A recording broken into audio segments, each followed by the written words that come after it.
नमस्कार। एस कुमार ज्योतिष में आप सबका स्वागत करता हूं।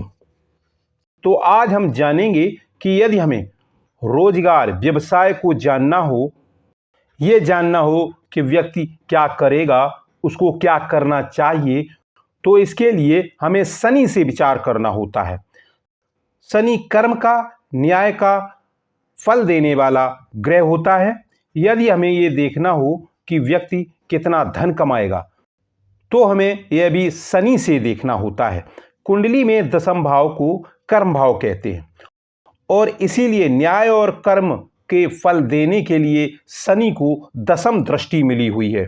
तो इसीलिए हमें शनि की दशम दृष्टि से व्यक्ति के कर्म, व्यवसाय आदि को देखना होता है। जैसे मान लेते हैं शनि पंचम भाव में बैठा है और उसकी दशम दृष्टि द्वितीय भाव पर पड़ेगी, तो अब द्वितीय भाव से हमें व्यक्ति के कर्म, व्यवसाय को देखना होगा। द्वितीय भाव को हम धन भाव भी कहते हैं और वाणी का भाव भी कहते हैं, कुटुंब का भाव भी कहते हैं। तो यहाँ से सत्य, असत्य, दान आदि का भी विचार करते हैं। ये सभी द्वितीय भाव के कारक हैं। तो ऐसे व्यक्ति को जिसके द्वितीय भाव में शनि की दशम दृष्टि पड़ रही हो, तो ऐसे व्यक्ति को अपनी वाणी पर हमेशा कंट्रोल रखना होगा। कभी भी कटु भाषा का प्रयोग नहीं करना चाहिए और हमेशा सत्य बोलना चाहिए। धन संचय के लिए व्यर्थ में खर्च से बचना चाहिए और अपने कुटुंब के साथ अच्छा संबंध रखना होगा। यानी जिस भाव पर शनि की दशम दृष्टि पड़ रही हो, उस भाव के सभी कारकों का पूर्ण सम्मान करना होगा। और इसके अलावा यह भी देखना होता है कि उस भाव में कौन सी राशि है, उसका स्वामी कौन ग्रह है और उसमें कौन सा ग्रह बैठा है, और वह ग्रह उच्च राशि में है या स्वराशि में है या शत्रु राशि में है या नीच राशि में है। उसके अनुसार यानी उस भाव में बैठे ग्रह के अनुसार ही व्यक्ति को कार्य में सफलता मिलती है। अगर इस भाव में कोई भी ग्रह नहीं है, तो इस भाव में जो भी राशि है उसका स्वामी जहां पर बैठा है उसके अनुसार व्यक्ति को कार्य में सफलता मिलती है।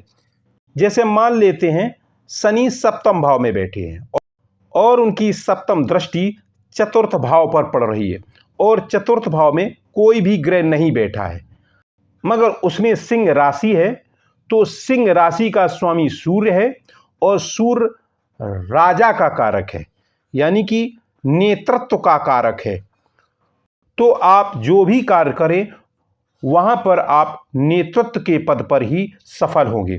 जैसे आप नौकरी करते हैं तो आपको उस कार्य में वहां पर श्रेष्ठ पद पर होना होगा, क्योंकि आपको नेतृत्व करना होगा।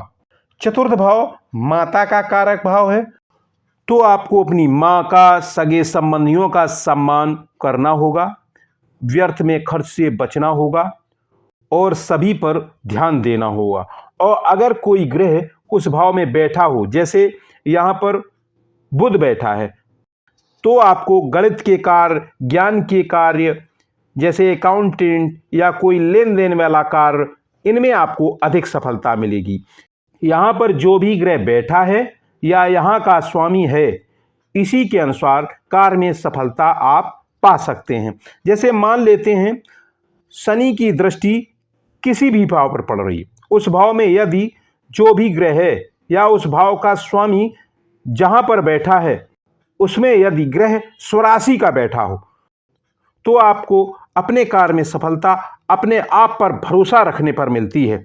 और ग्रह यदि मित्र राशि में बैठा हो तो बड़े ही आराम से सफलता मिल जाती है। चाहे आप जो भी कार्य कर रहे हो उसमें आपको सफलता मिलती ही है। और यदि ग्रह उच्च राशि में बैठा है तो आप अपने कार्य में अधिक उत्साही रहेंगे, जल्दबाजी करेंगे, बहुत अधिक महत्वाकांक्षी होंगे। इन सभी भावनाओं पर आपको थोड़ा कंट्रोल रखना होगा, तो आप बड़े आसानी से सफलता प्राप्त कर सकेंगे।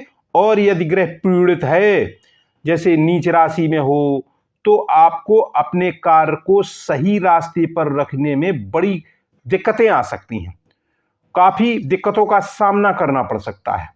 कोई ना कोई मुसीबत बार बार आती रहती है। यहाँ पर आपको शांत रहकर अपने कार्य को करना पड़ता है।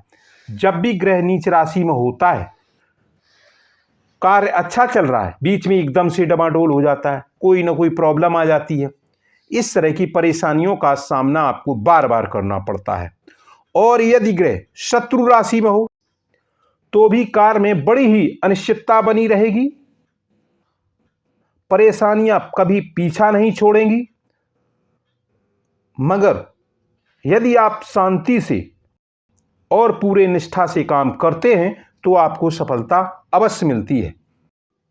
अब ग्रह के अनुसार देखते हैं, यदि आप ग्रह के कारक को ध्यान में रखेंगे तो सफलता मिलना बहुत आसान हो जाता है।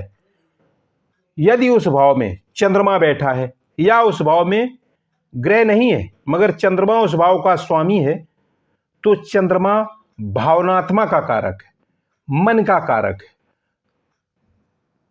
तो आपको अपनी भावना पर कंट्रोल रखना होगा, सभी का खूब सम्मान करना होगा, कभी किसी का अपमान नहीं कर सकते, तभी आपको सफलता मिलेगी। और यदि उस भाव में मंगल बैठा हो या उस भाव का स्वामी मंगल हो तो आप में बहुत फुर्ती होगी और बल भी बहुत होगा। धन कमाने में यही आपको सहयोग करेगा, यानी कि आपकी फुर्ती और बल आपका धन कमाने में सहयोग करेगा। और यदि बुध ग्रह हो तो आपको गणित संबंधी कार्य, विश्लेषण संबंधी कार्य, बुद्धि वाले कार्य, अकाउंटेंट जैसे कार्य करने चाहिए, उनमें सफलता मिलती है।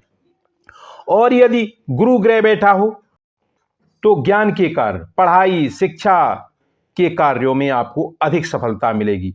और यदि शुक्र ग्रह हो तो आपको पत्नी की सलाह लेकर ही कार्य करना चाहिए। आपको अपने चरित्र पर पूरा ध्यान रखना चाहिए, आपको चरित्रवान होना चाहिए। दिखावा और आडंबर से आपको हमेशा बचकर रहना चाहिए। और यदि शुक्र पीड़ित है तो ये आपके चरित्र के लिए बहुत कठिनाई पैदा करेगा। यहां पर आपको अपने चरित्र के साथ बहुत सजग रहना होगा। अगर आपका यहां चरित्र गड़बड़ हुआ तो आपका शुक्र सर्वनाश कर देगा। तो ये था शनि से अपने कार्य और व्यवसाय को कैसे जानें या हमें क्या कार्य करना चाहिए। अब आगे हम देखेंगे राहु का कुंडली पर क्या प्रभाव होता है, यह हम जानेंगे अगले वीडियो में। यह वीडियो यहीं तक, फिर मिलेंगे अगले वीडियो में। धन्यवाद।